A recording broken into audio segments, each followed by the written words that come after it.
रामपुर नाम के गांव में शारदा नाम की एक महिला रहती थी। उसका एक बेटा था, नाम था रमेश। शारदा बहुत ही खूबसूरत थी। गोरी चिट्टी रंगत थी उसकी। कई लोग गांव के उससे बात करने की इच्छा रखते थे, पर घर पे रमेश की सारी तनख्वाह शारदा अपनी खूबसूरती पे खर्च कर देती थी। इस बात से रमेश को बहुत गुस्सा आता और दुखी हो जाता है। तभी एक दिन रमेश कहता है, माँ, तुम इस तरह से सारे पैसे खर्च कर देती हो, ये सही नहीं है। अब मैं क्या करूँ बेटा, मैं तो अच्छे काम के लिए ही कर रही हूँ, मैं बेकार का खर्च थोड़ी करती हूँ। तो तुम क्या कहना चाहते हो? सारे पैसे तुम्हारे ही है और मैं थोड़ा सा खर्च कर ली तो सारे पैसे अब मेरी वजह से खर्च हो गए। मैं सिर्फ घर की बात कर रहा हूँ माँ, तुम्हारी बात नहीं कर रहा हूँ। पिताजी कई साल हो गए हैं, गुजर गए हैं। अभी भी तुम क्रीम और स्नो पाउडर लगा के खूबसूरत बनी दिखना चाहती हो, ये सही है क्या? तुम ही बताओ माँ, ये सही नहीं है। ऐसी बात हो गई, अब तुम मुझे ऐसा कहोगे? शादी के बाद क्या कहोगे तुम फिर? अपनी बीवी से मुझे गाली सुनवाओगे क्या? माँ, अगर वो तुमसे इस तरह से बात की तो मैं उसे बहुत डांटूंगा। मैं तुमसे इस तरह से नहीं लड़ सकता हूँ। पर उस लड़की का क्या जो यहाँ आएगी? बेटा, तुम मेरी जैसी खूबसूरत बहू ले आओ, फिर हम दोनों बहू सास मिलके तैयार होके पूरा गांव घूमेंगे। लोग हमसे मिलने के लिए दूर दूर से आएंगे। रमेश शारदा जब इस तरह से बातें कर ही रहे थे, तभी पंचायत जी रविंद्र वहाँ आते हैं। रविंद्र जी की पत्नी नहीं थी। शारदा की खूबसूरती देख के वो उन्हें बहुत पसंद करते थे। यही बात वो आए थे वहाँ बताने के लिए। रविंद्र जी, बताइए, यहाँ आए, कुछ काम था आपको मेरे से? देखो रमेश, बड़े दिनों से मैं एक बात कहना चाहता था तुमसे। मुझे तुम्हारी माँ से बहुत प्यार है। अगर तुम्हें मंजूरी हो तो मैं उन्हें शादी करूंगा। अब जबकि तुम बड़े हो चुके हो तो थोड़ा बड़ा सोचो और हमारी शादी करवा दो। हे भगवान, मैं इतने दिनों तक जिंदा हूँ ये सारी बातें सुनने के लिए? मुझे तो कुछ और सुनने को मिलना चाहिए था। पहले तो रविंद्र बाबू, आप हमारे घर से दफा हो जाइए। अगर मैं आपको धक्के मार के निकालूंगा तो ये अच्छा नहीं होगा। रमेश इस तरह से गुस्से से रविंद्र बाबू से बात करते हैं और उन्हें निकाल देते हैं। शारदा और रविंद्र बाबू दोनों ही आश्चर्य होके रमेश को चुपचाप देखने लगते हैं। अरे माँ, तुम ये सब क्या कर रही हो? तुम क्रीम पाउडर लगा के खूबसूरत बन रही हो और लोग हमारे घर पे आ जा रहे हैं ये कहने के लिए कि वो तुमसे प्यार करते हैं। मैंने आपसे कई दफे कहा है, पर आप नहीं बदल रही है। बहुत हो गया, अब मैं ये बर्दाश्त नहीं कर पा रहा हूँ। मैं एक अच्छी लड़की देख के शादी करना चाहता हूँ, वही आपको आके बदल देगी। हाँ, तो वो भी देख लेते हैं करके। गुस्से से ऐसा कहकर रमेश जाके शादी कर लेता है एक बहुत ही सांवली लड़की अनामिका से। फिर उसे वो घर ले आता है। अनामिका को देखकर शारदा आश्चर्य रह जाती है। अरे ये क्या, बहू ऐसी क्यों दिख रही है? इसने क्या कोई काली थोप लिया अपने चेहरे पे? तुम अपनी बाकी जिंदगी कैसे बिताओगे बेटा? माँ, बहुत हो गया। अगर मैं तुम्हारी जैसी दिखने वाली लड़की से शादी कर लूं तो गांव के सारे कुत्ते हमारे घर के सामने आके दुम हिलाने लगेंगे। तुमने पहले से ही बहुत दर्द दिया है, अब मैं नहीं चाहता हूँ इस तरह की चीजें इस घर में और हो। तो तुम जाके ऐसी सांवली बहू उठाकर ले आओगे कहीं से? मैं नहीं ऐसी बहू को मानने वाली, समझे? तुम्हें क्या लगता है माँ? तुम देखते रहो मैं और मेरी पत्नी कितने खुश रहते हैं। ऐसा कहकर रमेश अनामिका को लेके घर के अंदर घुसता है। बाद में घर का माहौल ही बदल जाता है। शारदा और अनामिका के बीच में कुछ मेल नहीं खाता। अगर दोनों के बीच में सूखी घास रख दिया जाए तो घास में भी आग लग जाए। दोनों ही इस किस्म के गुस्से वाले प्राणी थे। सासू माँ शारदा को हमेशा ऐसा लगता था कि वो बहुत ज्यादा खूबसूरत है, जो कि बहू बिल्कुल नहीं है। इस बात को लेके दोनों के बीच में गर्मा गर्मी चलती थी। एक दिन दोनों ही मंदिर जाते हैं। मंदिर के पुजारी शारदा को देख के बहुत श्रद्धा से कहते हैं। ये देखकर अनामिका को बड़ा गुस्सा आता है। पंडित जी, आप ऐसा क्यों कर रहे हैं? मैं भी तो उनके साथ आई हूँ। आप मेरे साथ इस तरह से क्यों रूखे बर्ताव कर रहे हैं? अरे बेटा, शारदा हमारी गांव की मल्लिका है, हर कोई उसके सामने फिदा हो जाता है। तो मुझे भी तो उसका सम्मान करना होगा। पर तुम कौन हो? मैं रमेश की पत्नी हूँ पुजारी जी। अरे मतलब तुम शारदा की बहू हो? तुम ऐसी क्यों हो? हमें तो लगा था उसकी बहू उसी की तरह होगी। अगर किसी को पता चल गया तुम शारदा की बहू हो तो शर्म से उसका नाक ही कट जाएगा। हाँ हाँ, बहुत हो गया, अब चुप रहिए। अब जाके अपना पूजा पाठ का काम कीजिए। इस तरह की बातें सुन के अनामिका बहुत दुखी हो जाती है। जहाँ भी अनामिका जाती है उसे बस इसी तरह का अपमान सहना होता था। अनामिका दुखी होकर घर लौट आती है।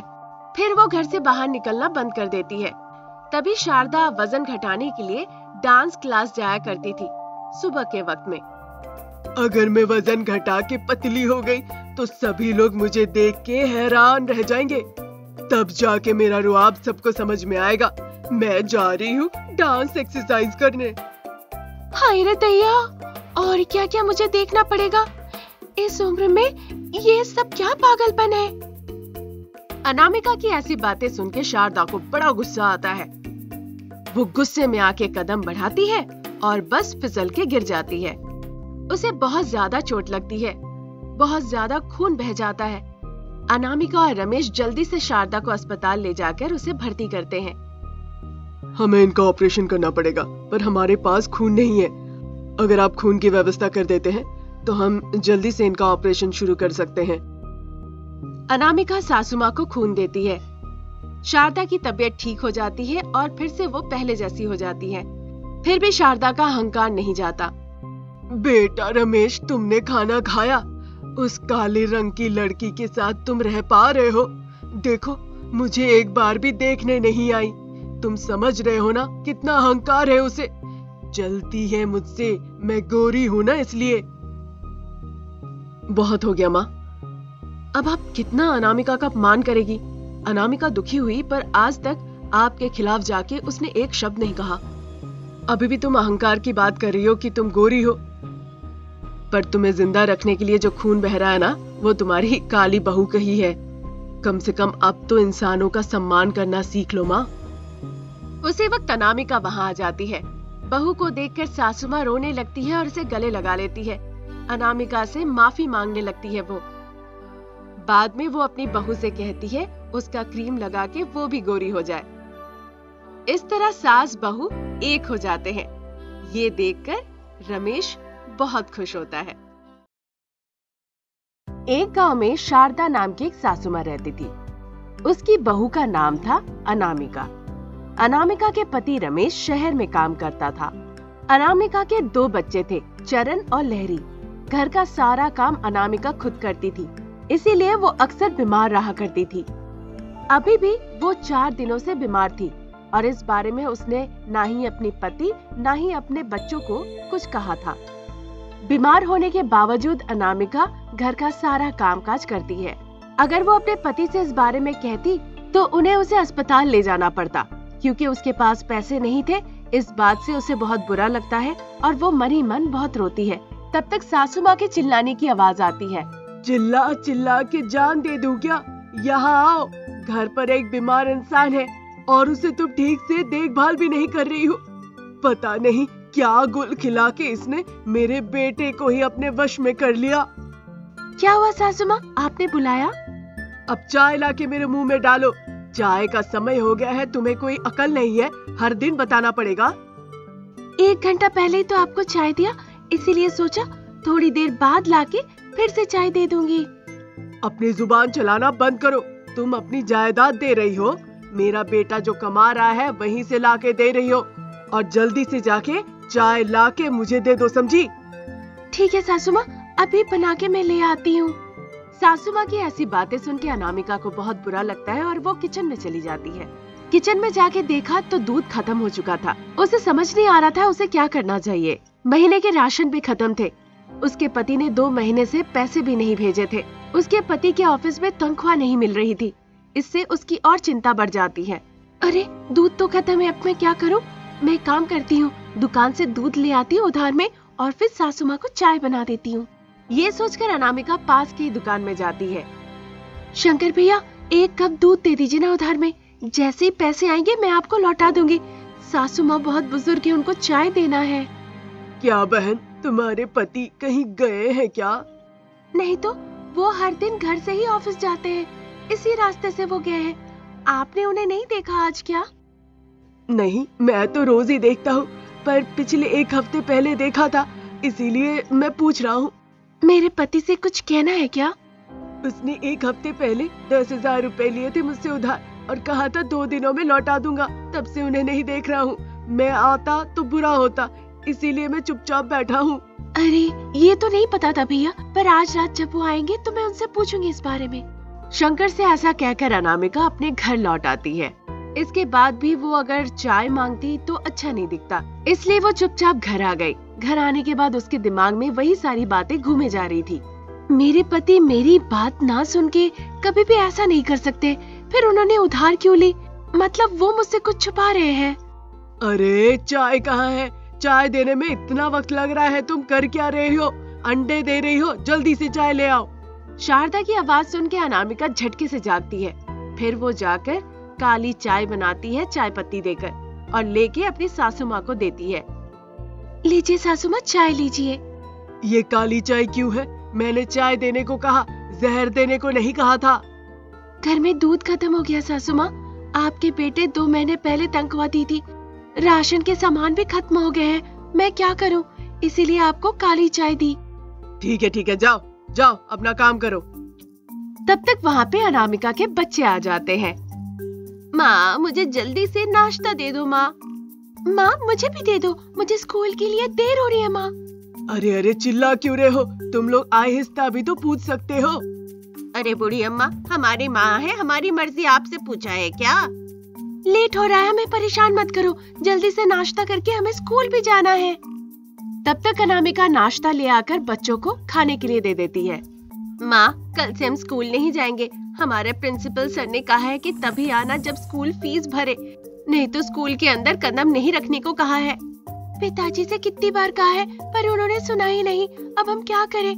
कल से हमें भी इस बुढ़िया के साथ घर पे ही बैठना होगा। तुम लोग कानी उंगली के आकार के और बड़ी बड़ी बातें। नाश्ता करने के बाद बच्चे स्कूल चले जाते हैं। अनामिका अपने परिवार की खुशियों के बारे में सोचने लगती है। उनके इस तंगी के दिनों में सहायता के लिए कोई नहीं था।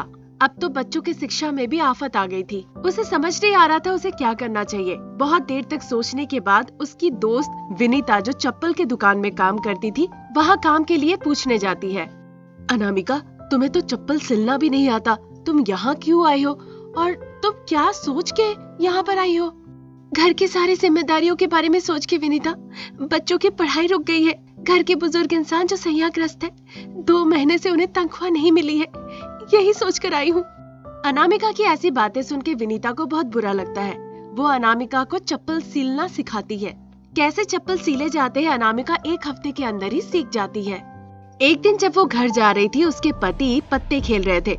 पुलिस आके उन्हें पकड़ लेती है और उन्हें पुलिस स्टेशन ले जाती है।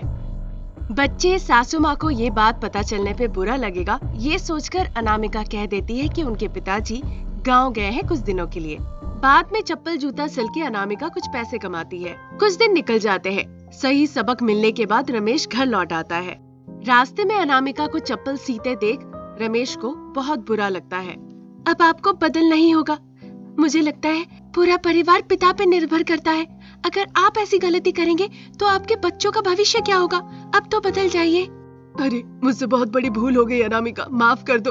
ताश खेलने के चक्कर में मैं अपना परिवार को भूल गया, जेल चला गया। मुझे माफ कर दो अनामिका। आज के बाद से मैं भी तुम्हारे साथ चप्पल जूते सिला करूंगा अनामिका।